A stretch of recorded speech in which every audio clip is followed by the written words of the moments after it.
গণঅভ্যুত্থান পরবর্তীতে বর্তমান অন্তর্বর্তীকালীন সরকার কর্তৃক গঠিত সংস্কার কমিশনগুলোকে আমরা স্বাগত জানিয়েছি।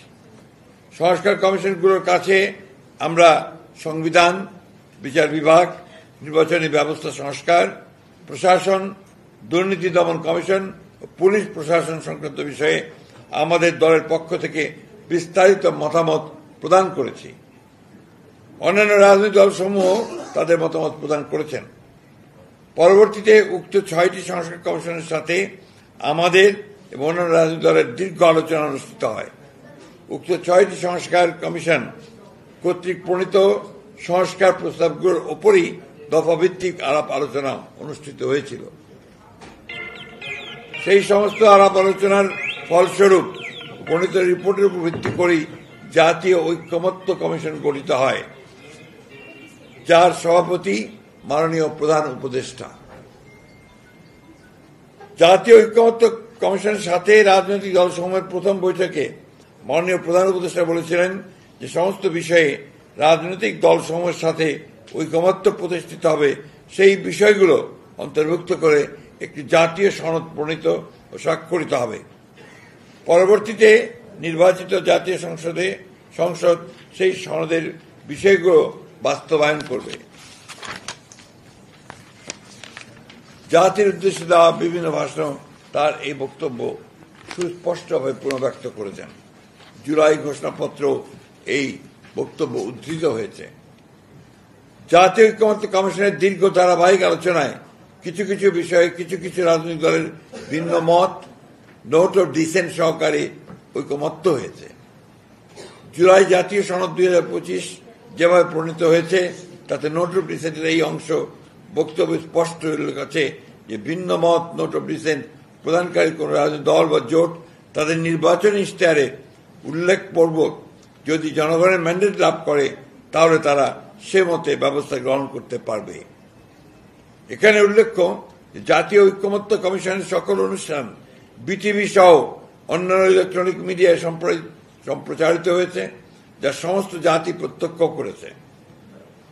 অতঃপর গত 17 অক্টোবর জাতীয় সংসদের দক্ষিণ প্লাজায় এক ঐতিহাসিক অনুষ্ঠানের মধ্য দিয়ে আমরা কেবলমাত্র আলোচনার মাধ্যমে প্রণীত সনদের অঙ্গীকারনামায় স্বাক্ষর করেছি, কিন্তু উক্ত দিন জুলাই সনদের চূড়ান্ত কপি আমাদের সামনে উপস্থাপন করা হয়নি। অ্যান্টিব্যাকটেরিয়াল অ্যাডিটিভ যুক্ত সেরা ওয়াটার ট্যাঙ্ক বিশুদ্ধ পানিতে ব্যাকটেরিয়া জন্মাতে দেয় না। পরবর্তীতে প্রিন্টেড পুস্তক হিসেবে জুলাই জাতীয় সনদের কপি আমরা হাতে পাওয়ার পর আমাদের দৃষ্টিগোচর হয়েছে ঐকমত্যের ভিত্তিতে সম্মত কয়েকটি দফা আমাদের অগোচরে পুনরায় সংশোধন করা হয়েছে।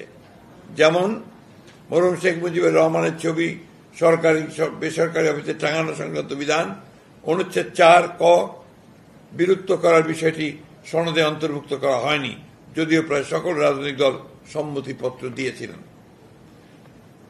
খ সংবিধানের 150(2) অনুচ্ছেদ 5ম, 6ষ্ঠ, 7ম তফসিল পুরোপুরি বিলুপ্ত করার বিষয়ে ঐকমত্য কমিশনের প্রস্তাব বিষয়ে প্রায় সকল রাজনৈতিক দল সম্মতি প্রকাশ করলেও অগোচরে সেটা চূড়ান্ত সনদে সংশোধনী আনা হয়েছে।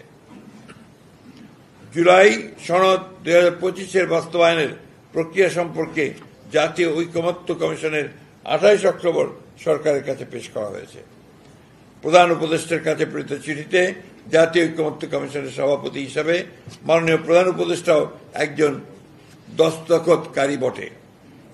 ঐকমত্য কমিশন এবং সরকার একই অঙ্গ হিসেবে প্রতীয়মান হয়। উক্ত পত্রে জুলাই সনদ 2025-এ সংবিধান সংস্কার সংক্রান্ত বিষয়গুলোকে দুইটি বিকল্প পদ্ধতিতে বাস্তবায়নের এবং আইনগত ভিত্তি প্রদানের জন্য সরকারের কাছে পেশ করা হয়েছে। চিঠিতে বলা হয়েছে জুলাই জাতীয় সনদ 2025-এ সন্নিবেশিত সংবিধান সংশোধন সংক্রান্ত বিষয়গুলো কার্যকর করার উদ্দেশ্যে সরকার জুলাই সনদ সংবিধান সংস্কার বাস্তবায়ন আদেশ 2025 শিরোনামে একটি আদেশ জারি করবে। এরূপ প্রস্তাবিত আদেশের একটি খসড়া সংযুক্তি 2-এ, সংযুক্তি 3-এ সংযোজিত করা হয়েছে। সরকার এরকম আদেশ জারি করার এখতিয়ার নাই। সংবিধানের 152 নম্বর অনুচ্ছেদের সংজ্ঞা অনুসারে আদেশ আইনের মর্যাদা প্রাপ্ত, অতএব সেটি জারি করা এখতিয়ার রাষ্ট্রপতি। বিকল্প প্রস্তাব 1A, সরকার জুলাই সনদ বাস্তবায়নের লক্ষ্যে একটি পূর্ণাঙ্গ খসড়া বিল গণভোটে স্থাপন করা হবে বলে উল্লেখ করা হয়েছে। বিলের তফসিল 1-এ সংস্কার প্রস্তাবসমূহ সন্নিবেশিত করা হয়েছে।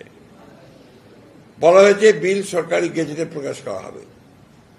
বিলে উল্লেখ করা হয়েছে যে সংবিধান সংশ্লিষ্ট তফসিল 1 বর্ণিত 48টি দফার জাতীয় ঐক্যমত্য কমিশনের প্রস্তাবিত দফাগুলি উপরে গণভোট হবে।